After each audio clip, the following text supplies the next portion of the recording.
Hello tout le monde, bienvenue dans cette nouvelle vidéo où je vais vous parler de lithothérapie. Mais d'abord je me présente, je m'appelle Jade, j'habite en Suisse et sur cette chaîne je vous parle de bonne humeur et de spiritualité et ça fait toujours du bien. Donc si ça vous intéresse, n'hésitez pas à vous abonner si c'est pas déjà fait et on commence la vidéo.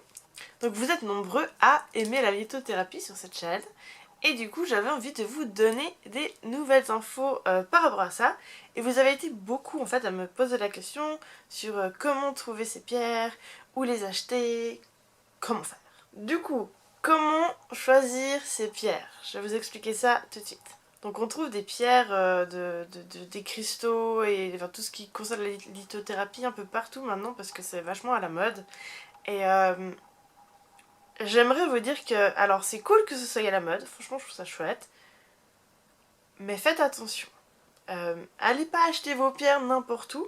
J'ai vu pas mal de fois, par exemple en librairie, ils ont des petits cahiers, enfin des petits livres, genre mon premier quartz rose, je sais pas quoi, puis un petit livre, puis avec un petit quartz, ou mon premier kit de lithothérapie, enfin ce genre de choses, puis il y a des petites pierres avec.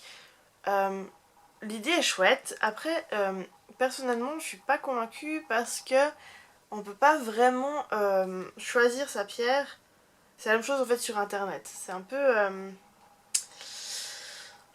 peu difficile en fait de choisir sa pierre. Donc en fait, mon premier conseil que j'aurais pour vous, si vous voulez trouver des pierres qui vous parlent, ce serait d'aller dans des magasins spécialisés.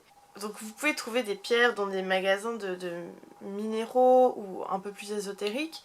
C'est assez intéressant d'ailleurs parce que des fois, il y a certaines boutiques qui mettent en avant ce côté très spirituel et d'autres pas du tout. Et du coup c'est très intéressant en fait, mais au final là c'est la même chose. Donc je peux que vous conseiller d'aller en magasin clairement pour aller voir les pierres, de les voir et en fait aussi de pouvoir être dans leur présence pour les toucher. Si vous n'êtes pas trop sûr où vous pouvez en trouver, donc regardez déjà sur Google, regardez un peu sur Instagram aussi s'il y a des choses dans le coin, demandez un peu à d'autres personnes de votre région s'ils savent. Il faut aussi se dire qu'il y a des fois des magasins qui sont totalement dédiés aux cristaux et des fois il y en a d'autres qui sont pas du tout dédiés à ça mais qui en ont quand même.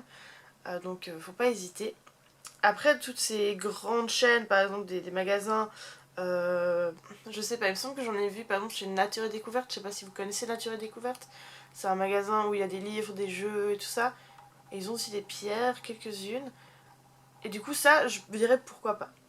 Mais je pense que c'est vraiment important en fait d'aller en magasin, de voir les pierres et de pouvoir les toucher, de pouvoir être en contact avec elles avant de les choisir. Après moi il m'arrive aussi d'aller sur internet, par exemple sur Etsy.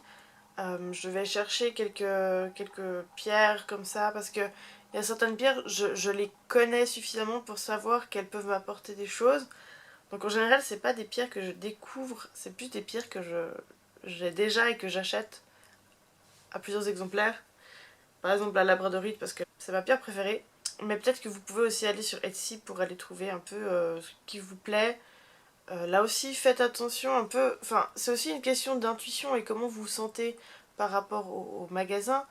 Par exemple, quand vous faites une commande en ligne, achetez peut-être pas trop de choses, achetez peut-être 2 ou 3 pierres et quand vous les recevez, regardez un peu comment vous vous sentez avec. Je pense que c'est important aussi de s'écouter et de voir ce qu'on ressent par rapport à tout ça. C'est aussi hyper important en fait de s'intéresser à l'origine des pierres. Donc c'est pour ça que je pense que c'est plus important d'acheter les pierres dans des magasins spécialisés parce que c'est des personnes qui savent de quoi elles parlent, elles savent ce qu'elles font et du coup elles auront déjà plus de facilité pour vous renseigner. Mais en plus de ça, avec un peu de chance, enfin j'imagine qu'elles sont conscientes de ce qu'elles vous offrent et elles connaissent un peu les conditions dans lesquelles les pierres ont été extraites. Il y a certaines pierres qui sont très rares parce qu'elles sont difficiles à trouver et que on utilise peut-être de la main d'œuvre pas très légale en fait. Donc il faut faire attention à ce que vous achetez. Il faut faire vos recherches un peu en avance aussi. Et sur ce point-là, par exemple, en ce moment, c'est très déconseillé d'acheter du lapis lazuli parce que c'est une pierre qui est essentiellement trouvée en Afghanistan et comme il se passe des choses pas très très cool en Afghanistan en ce moment, qu'il y a les talibans qui aient repris le pouvoir, en fait ça veut dire que si on achète du lapis lazuli, en fait l'argent qu'on va donner ça sera directement aux talibans. Enfin voilà, il y a un peu ce côté, il faut un peu se poser des questions et réfléchir un peu tout ça. Le lapis lazuli c'est une chose, mais il y a plein d'autres pierres aussi où il faut regarder un peu ce qu'on a. Moi c'est un truc qu'il faut que je fasse plus attention aussi. Mais je pense que c'est un truc qui est important à prendre en compte. Donc imaginons que vous arrivez en magasin. Vous arrivez, il y a plein de pierres partout, c'est trop beau, tout ça, tout ça. Peut-être que vous avez déjà fait votre petite liste de choses que vous voulez ou pas. Mais du coup, quand vous arrivez devant ces pierres, des fois on est ouah, il y a trop de choses. Un peu overwhelmed comme ça. Mais ce que vous pouvez faire, c'est que vous pouvez regarder un peu les pierres qui vous parlent. Des fois, il y en a qui nous parlent tout de suite. Des fois, il y en a qui ne nous parlent pas du tout. Et si vous avez la possibilité de les toucher, n'hésitez pas à les prendre dans vos mains et à vous concentrer un peu sur ce que vous ressentez. Vous pouvez ressentir un peu des pulsations dans vos mains, vous pouvez vous sentir bien, vous pouvez vous sentir très mal. Si vous vous sentez très mal, ne prenez pas ces pierres, enfin ça me semble logique, mais n'hésitez pas justement à prendre ce temps en fait de dire alors ok, qu'est-ce que je ressens. Moi c'est assez fort en général de ressentir justement cette espèce de pulsation en fait dans ma main qui peut arriver jusque dans le bras. Et aussi si je ferme les yeux aussi des fois j'arrive à voir les couleurs en fait. Donc faut pas hésiter à prendre le temps vraiment de regarder quelle pierre vous correspond, quelle pierre vous correspond pas. Et une fois il y a quelqu'un qui m'a dit un truc très intéressant, c'était le fait que on a des fois des pierres, on se dit ouh non alors celle-ci elle me plaît pas, mais en même temps elle nous appelle quand même d'une certaine façon.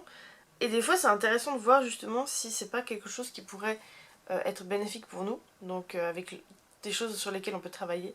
Donc il faut pas hésiter à être ouvert à ce genre de choses aussi.